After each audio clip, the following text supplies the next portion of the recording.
future. What? Welcome to the future. Hello everyone today, and welcome to F-Zero on the Super Nintendo. You know, we've done a lot of Super Nintendo games over the last couple of years, starting with Super Mario World, and I wanted to kind of move on to the N64, PlayStation 1, Sega Saturn era at some point soon here, but there are still a lot of great games on the system we have to cover, including one of the system's original launch titles which showed off some of its incredible technology, that being F-Zero here. Now, being a launch title, this actually came out before the original Mario Kart, so hey, it's appropriate to play the game now, the day that Mario Kart 8 Deluxe's DLC comes out. I look at it as somewhat of a spiritual successor with all the F-Zero content within it, but anyway, I wanted to talk about this game because it is an important entry in the Super Nintendo because of its graphics innovations. Okay, first of all, I like the concept. It's Formula 1 racing, but F-Zero, because it's like this. It's inspired by Formula 1, but it's a futuristic kind of racing game where everyone's at risk of dying. It takes place centuries and centuries and centuries in the future. We have these future, like, hover cars that we can choose from, including, like, the Blue Falcon here, which belongs to Captain Falcon, or the Golden Fox here, which belongs to Dr. Stewart. I'm actually going to be going with this one. And if you're wondering about some of the characters inside these vehicles, this game was actually accompanied by a comic book, an 8-page strip that kind of shows off who the characters are. I mean, all you really get out of it, though, is that Captain Falcon's a bounty hunter, and he's also in this race for some reason. There's Pico, he's a weirdo. There's Samurai Goro, he's some kind of weird weeaboo or something. I don't know. And then there's this guy, Dr. Stewart, and the Golden Fox. I don't know much about him either, but we're going to be going with him anyway. Yeah, I mean, story isn't really the big point of a racing game. But let's just begin with the Beginner Night League here, and start out here in Mute City. Pretty cool name, I gotta say. And we're off. We're racing along. We have an accelerate button being the B button. And we have left and right turns. We can drift using the bumpers. And we have some great music here. This is classic Super Nintendo music.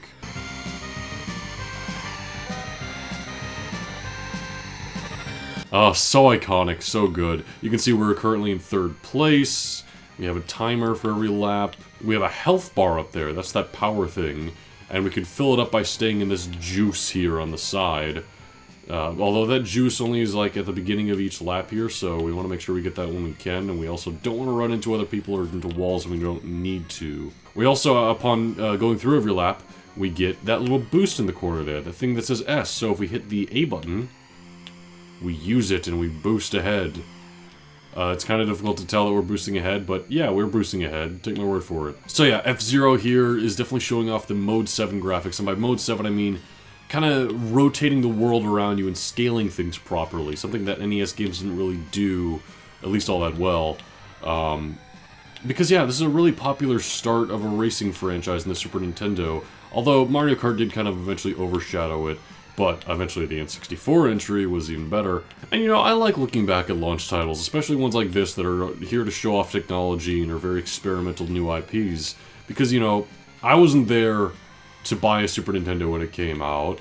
I, in fact, never owned a Super Nintendo. I grew up with a PC. But, you know, it's fun to think, okay, you just unpacked your Super Nintendo and it came with this game and Super Mario World and Pilot Wings.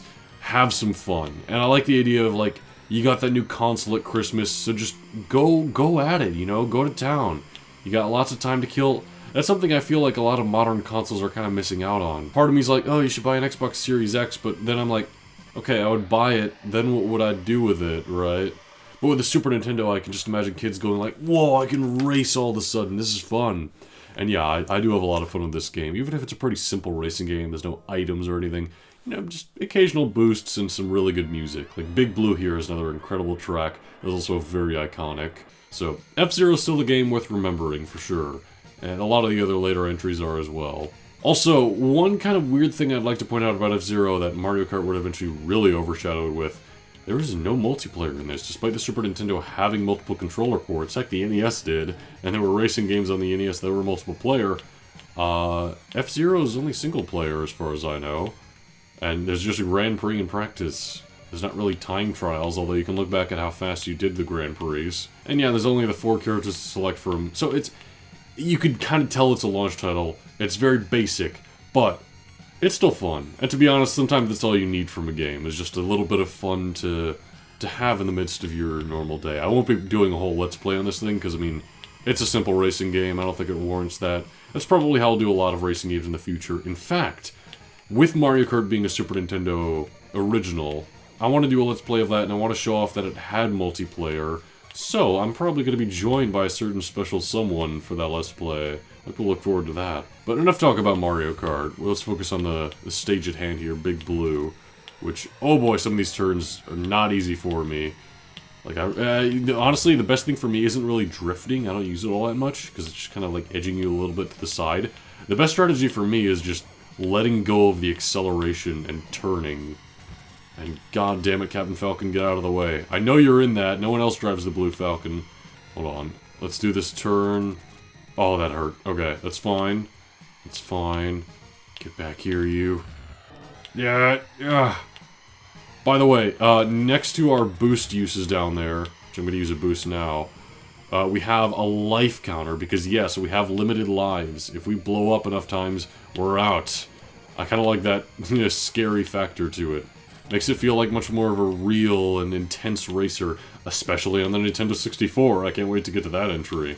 That's also a case with Star Fox, where it's like, okay, it's a fun Super Nintendo game, but I really want to get to the N64 entry. I'm kind of biased. N64 is my favorite console. It was the first console I ever played, after all. So, what can I say? Damn, that was a close race, but we got an extra life. Alright, I like how we get a little standing of what rank we were in for each lap. Let's head into the next race here. Sand Ocean. Not quite as iconic as Mute Cedar or Big Blue, but still, a pretty fun map. And I like the aesthetic of all the sand in the back there.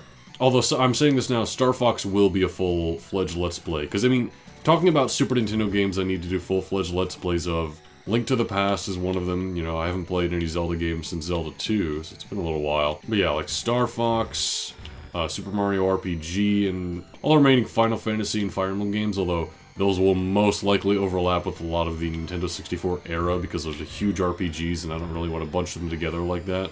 I want to give them time, you know? I mean, plus, hey, Final Fantasy VI came out... Oh. Whoops. That's my bad.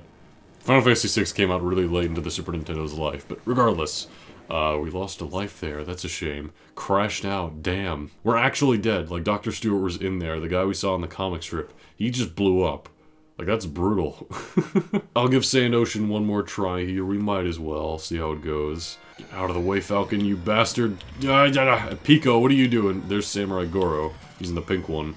I don't know what's up with all these other vehicles that we just can't choose. They're just kind of there, I guess. Not a huge character selection. I also wish we could see the racers instead of just the vehicles. I mean, don't get me wrong, the vehicles are pretty damn cool. They're all futuristic, and they have their statistics they show off there, and boy, I'm already very hurt in the first lap. That's not a good sign. After the first couple of races went so well, clearly I need to practice my Sand Ocean gameplay. It's because it isn't in Mario Kart 8. They need to put Sand Ocean in there. That would be cool, though, because I know they're adding a lot of older tracks in the new DLC. It would be cool if they added some F-Zero tracks, for example. Like, they already have a few in there. Oh god, I'm gonna... Yep. There I go. Ooh! Okay, Sand Ocean has clearly gotten the best of me, but oh well. In the meantime, I've kind of laid out some of the ideas for Let's Plays I have coming up next. Yeah, there's a lot of things to look forward to. Kirby's got some more stuff going on between Dream Course and Dreamland 3. But I am hoping to this year eventually get to this Nintendo 64 era. I technically already have with Pokemon Snap, but I mean, like, really get to it with a lot of 3D games and innovations in survival horror and storytelling and cutscenes and all that fun stuff. I'm just really looking forward to it. So, now that we're done with F-Zero here, I hope you enjoyed this little look at, you know, how graphics change with the Super Nintendo and how it really kicked its launch off with this fun racing game. So, thanks so much for checking out today's video. There's going to be a live stream on the Twitch channel tomorrow. Make sure to check that out, and have yourself a very good day. Till next time.